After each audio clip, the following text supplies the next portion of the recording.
पूजा प्रसाद सिद्ध पूजा काले दैवदीपश्रेष्ठ गुणाख्यं च करिष्ये गौरीभूतेन याक्षेन अनेन पुण्येन सुपुण्यवान् भवाः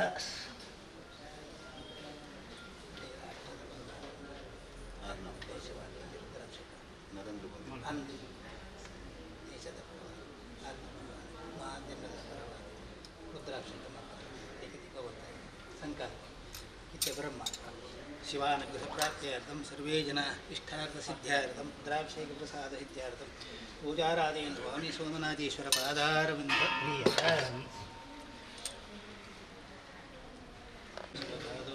शुभं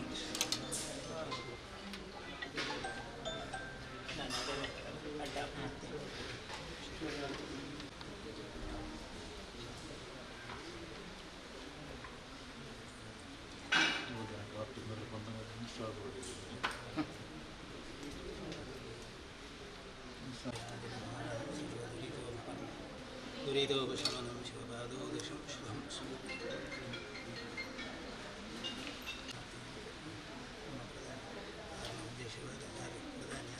ಬಹಳ ದಾಖಲೆ ಮಾಡ್ತದೆ ದಾಖಲೆ ಉದ್ದೇಶವಾದ ಇನ್ನಿತ ದಿನ ನಮ್ಮ ಮೂಲ ದೇವರ ಸನ್ನಿಧಿ ಇರುತ್ತದೆ ವಿಶೇಷವಾದ ಪೂಜೆಯನ್ನು ತಂದು ಮಲ್ಪಾಂಚಿ ಸೇವಿನ ಭಗವಂತಿ ಸಂತೋಷದ ಸ್ವೀಕಾರ ತಂದು ನಮ್ಮ ಸರ್ವೇರಗಳ ಆರೋಗ್ಯ ಗುಣ ದೀರ್ಘಾಯುಷ್ಮನ್ಗಳು ನನ್ನೆಲ್ಲ ಅಧಿಕಾರಯುಕ್ತವಾದ ಅನೇಕ ಕಾಲ ದೇವರನ್ನ ಸೇವೆ ಅದು ದೇಶದ ಸೇವೆ ಅನ್ನುವ ದೇವರ ಸೇವೆ ಮಾಡ್ತಾರೆ ಅನಾಥ ಅನುಕೂಲ ಶಕ್ತಿ ಮಾತು ಚೈತನ್ಯ ಭಾಗ್ಯ ಮಾತು ಕೊಡಲು ಮಾತೆರೆಗಳ ಭಾರತ ದರ್ಶನ ಕೊಡಲು ಭಾರತದ ಕೇರಿಸೇನು ನಮ್ಮ ಅನುಕೂಲ ಅನುಗ್ರಹ ಮಾಡಿಕೊಡ್ತೀವಿ.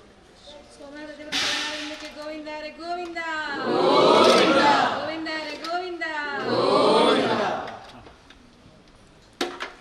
ವಿಶೇಷವಾದ ನಮ್ಮ ಕ್ಷೇತ್ರದ ಉಪ್ಪುನಕಲೆಗೆ ಅಂಚೆನೆ ಬರ್ಪುನಕಲೆಗೆ ಯಾಕಂದರೆ ಮೂಲಭೂತ ಸೌಕರ್ಯ ಭಾಳ ವಿಶೇಷವಾದ ಕೊಡುಗೆ ಕೊಡ್ತಾರೆ ಏನು ಮೂಲಕ ಬೈದಂದು ಆನೆ ಬರೀ ಆಯಿತು ಅನಾನುಕೂಲ ಇನ್ನಿತರ ಒಂದು ವಿಶೇಷವಾದ ಪ್ರಾರ್ಥನೆ ಬರ್ತದೆ. ಆ ಭಗವಂತ ನಿಮಗೆ ಆರೋಗ್ಯಪೂರ್ಣ ದೀರ್ಘಾಯುಷ್ಯನ್ನು ಪ್ರಾಪ್ತಿ ಇರುತ್ತದೆ. ಅನೇಕ ಭಾಳ ದೇಶದ ಸೇವೆಯನ್ನು ಮಾಡ್ತದೆ, ಕೀರ್ತಿಯನ್ನು ಪಡೆಯುವುದು, ದೇವರ ಅನುಗ್ರಹ ಪಡೆಯುವುದು ಭಕ್ತಿ.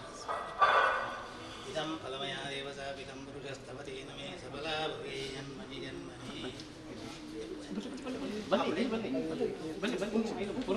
ಇದು ಪ್ರಸಾದ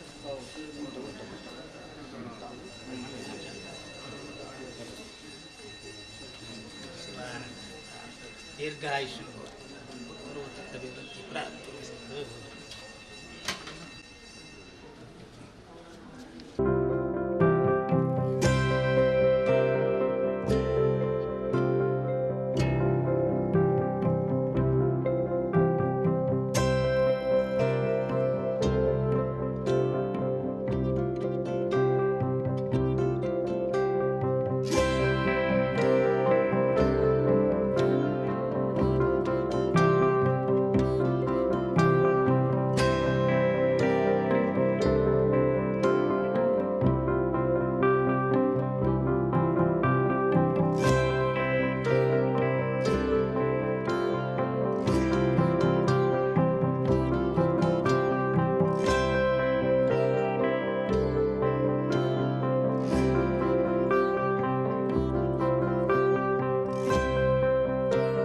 ಭಾರತೀಯ ಜನತಾ ಪಾರ್ಟಿಯ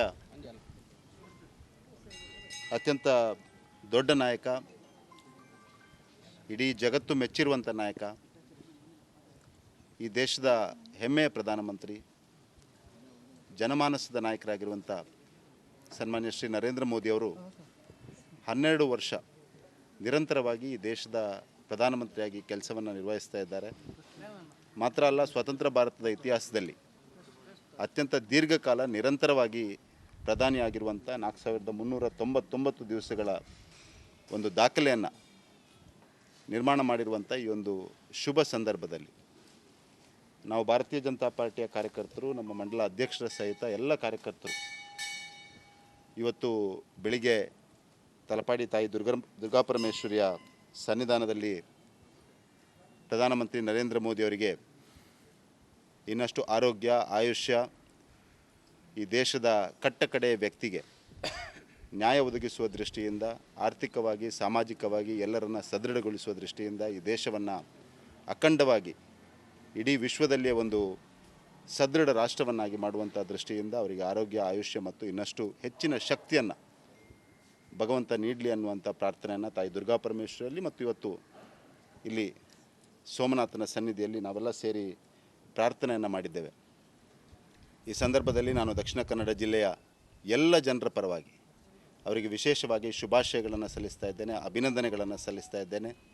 ತಾವು ಭಾರತೀಯ ಜನತಾ ಪಾರ್ಟಿಯ ಕೀರ್ತಿಯನ್ನು ಇನ್ನಷ್ಟು ಹೆಚ್ಚಿಸಿದ್ದೀರಿ. ತಾವು ಈ ದೇಶದ ಪ್ರಧಾನಮಂತ್ರಿಯ ಸ್ಥಾನಕ್ಕೆ ಇನ್ನಷ್ಟು ಘನತೆ, ಗೌರವವನ್ನು ತುಂಬಿಸಿದ್ದೀರಿ. ಮಾತ್ರ ಅಲ್ಲ, ಭಾರತದ ಘನತೆ, ಗೌರವವನ್ನು ಇಡೀ ವಿಶ್ವದಲ್ಲಿ ಪಸರಿಸುವಂಥ ಒಂದು ಅಪರೂಪದ ಕೆಲಸವನ್ನು ಮಾಡಿದ್ದೀರಿ. ನಾನು ಈ ಸಂದರ್ಭದಲ್ಲಿ ದಕ್ಷಿಣ ಕನ್ನಡ ಜಿಲ್ಲೆಯ ಎಲ್ಲ ತಾಯಂದಿರಲ್ಲಿ ಪ್ರಾರ್ಥನೆಯನ್ನು ಮಾಡ್ತಾ ಇದ್ದೇನೆ. ಇವತ್ತು ಸಾಯಂಕಾಲ ತಾವೆಲ್ಲರೂ ಮನೆಯಲ್ಲಿ ಪ್ರಾರ್ಥನೆಯನ್ನು ಮಾಡುವಂಥ ಸಂದರ್ಭದಲ್ಲಿ, ದೇವರಿಗೆ ದೀಪವನ್ನು ಹಚ್ಚುವ ಸಂದರ್ಭದಲ್ಲಿ ಆ ಪ್ರಧಾನಮಂತ್ರಿಗೆ ಇನ್ನಷ್ಟು ಆರೋಗ್ಯವನ್ನು ಕೊಡಲಿ, ಆಯುಷ್ಯವನ್ನು ಕೊಡಲಿ, ಈ ದೇಶದ ಭವಿಷ್ಯವನ್ನು ಇನ್ನಷ್ಟು ಶಕ್ತಿಶಾಲಿಯಾಗಿ ಮಾಡುವಂಥ ದೃಷ್ಟಿಯಿಂದ ಎಲ್ಲ ಷಡ್ಯಂತ್ರಗಳನ್ನು ಮೀರಿ ಕೆಲಸ ಮಾಡುವಂಥ ಶಕ್ತಿಯನ್ನು ಭಗವಂತ ನೀಡಲಿ ಅನ್ನುವಂಥ ಪ್ರಾರ್ಥನೆಯನ್ನು ತಾಯಂದಿರು ಮಾಡಬೇಕು ಅನ್ನುವಂಥ ವಿನಂತಿಯನ್ನು ಕೂಡ ಮಾಡ್ತಾಯಿದ್ದೇನೆ. ಇವತ್ತು ಭಾರತೀಯ ಜನತಾ ಪಾರ್ಟಿಯ ಕಾರ್ಯಕರ್ತರು ನಾವು ಏಕ್ ಪೇಡ್ ಮಾ ಕಿ ನಾಮ್ ಅನ್ನುವಂಥ ಅಭಿಯಾನವನ್ನು ತಲಪಾಡಿ ದುರ್ಗಾಪರಮೇಶ್ವರಿಯ ಸನ್ನಿಧಿಯಲ್ಲಿ ಒಂದು ಗಿಡವನ್ನು ನೆಟ್ಟು ಮಾಡಿದ್ದೇವೆ. ನಾನು ನಮ್ಮ ಜಿಲ್ಲೆಯ ಎಲ್ಲ ಮಕ್ಕಳಲ್ಲಿ ವಿನಂತಿಯನ್ನು ಮಾಡೋದು, ಎಲ್ಲ ಯುವಕರಲ್ಲಿ ವಿನಂತಿ ಮಾಡೋದು, ಯುವ ಜನತೆಯಲ್ಲಿ ವಿನಂತಿ ಮಾಡೋದು, ಯುವತಿಯರಲ್ಲಿ ವಿನಂತಿ ಮಾಡೋದು, ಒಂದು ಗಿಡವನ್ನು ತಾವು ತಮ್ಮೂರಿನ ದೇವಸ್ಥಾನದಲ್ಲಿ, ತಮ್ಮ ಮನೆಯಲ್ಲಿ, ತಮ್ಮ ಶಾಲಾ ಕಾಲೇಜಿನಲ್ಲಿ ಎಲ್ಲ ಕಡೆಗಳಲ್ಲೂ ಒಂದೊಂದು ಗಿಡವನ್ನು ನೆಟ್ಟು ತಾಯಿ ಹೇಗೆ ತಮ್ಮನ್ನು ನೋಡಿಕೊಂಡಿದ್ದಾರೆ ಅದೇ ರೀತಿಯಲ್ಲಿ ತಾವು ಆ ಗಿಡವನ್ನು ಪೋಷಿಸಿ ಬೆಳೆಸುವಂಥ ಕೆಲಸವನ್ನು ಮಾಡಬೇಕು. ತಾಯಿಯ ಋಣವನ್ನು ಸಲ್ಲಿಸುವಂಥ ಕೆಲಸವನ್ನು ಮಾಡಬೇಕು. ಈ ಜಿಲ್ಲೆಯನ್ನು ಒಂದು ಹಸಿರು ದಕ್ಷಿಣ ಕನ್ನಡ ಮಾಡುವಂಥ ದೃಷ್ಟಿಯಿಂದ ನಾವೆಲ್ಲರೂ ಪ್ರಾಮಾಣಿಕವಾದ ಪ್ರಯತ್ನವನ್ನು ಮಾಡಬೇಕು. ಪ್ರಧಾನಮಂತ್ರಿಯವರ ಈ ಅಭಿಯಾನಕ್ಕೆ ಶಕ್ತಿಯನ್ನು ತುಂಬಿಸಬೇಕು ಅನ್ನೋಂಥ ವಿನಂತಿಯನ್ನು ಕೂಡ ಮಾಡ್ತಾ ಇದ್ದೇನೆ. ಎಲ್ರಿಗೂ ನಾನು ಮತ್ತೊಮ್ಮೆ ಪ್ರಧಾನಮಂತ್ರಿಯವರನ್ನು 12 ವರ್ಷಗಳ ಕಾಲ 4399 ದಿವಸಗಳ ಕಾಲ ಮತ್ತು ಇನ್ನಷ್ಟು ದೀರ್ಘಕಾಲ ಭಾರತೀಯ ಜನತಾ ಪಾರ್ಟಿಗೆ ಪ್ರಧಾನಮಂತ್ರಿ ನರೇಂದ್ರ ಮೋದಿ ಅವರಿಗೆ ಶಕ್ತಿಯನ್ನು ತುಂಬಿಸಿದ್ದಕ್ಕಾಗಿ, ವಿಶ್ವಾಸವನ್ನು ಇಟ್ಟದ್ದಕ್ಕಾಗಿ ನಮ್ಮ ಜಿಲ್ಲೆಯ ಎಲ್ಲ ಜನತೆಗೆ ನಾನು ಕೈ ಮುಗಿದು ಧನ್ಯವಾದಗಳನ್ನು ಸಲ್ಲಿಸ್ತಾ ಇದ್ದೇನೆ. ಆ ಭಗವಂತನಲ್ಲಿ ಪ್ರಾರ್ಥನೆಯನ್ನು ಮಾಡ್ತಾ ಇದ್ದೇನೆ. ಜನರ ವಿಶ್ವಾಸಕ್ಕೆ ತಕ್ಕದಾಗಿ ಕೆಲಸ ಮಾಡುವಂಥ ಶಕ್ತಿಯನ್ನು ಆ ಭಗವಂತ ನಮಗೆಲ್ಲರಿಗೂ ನೀಡಲಿ ಅನ್ನುವಂಥ ಪ್ರಾರ್ಥನೆಯನ್ನು ಮಾಡ್ತಾ ಇದ್ದೇನೆ.